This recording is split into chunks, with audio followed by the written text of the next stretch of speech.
ఏరా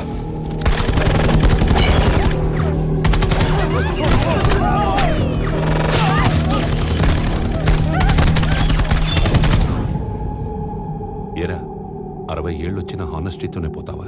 సంతోషంగా, but not my family. వాళ్ళని ఏదైనా సేఫ్ ప్లేస్కి షిఫ్ట్ చేయాలి. సరే, పూణేలో నాకు తెలిసిన సేఫ్ ప్లేస్ ఒకటి ఉంది. మిమ్మల్ని అందరినీ అక్కడ షిఫ్ట్ చేస్తా. ఓకే. దానికంటే ముందు మీ భయం పోగొట్టే ధైర్యం కథ ఒకటి చెప్తా, వింటారా? మీరు వినే ధైర్యం పేరు అడవి బిడ్డ నేలకొండ భగవంత్ కేసరి.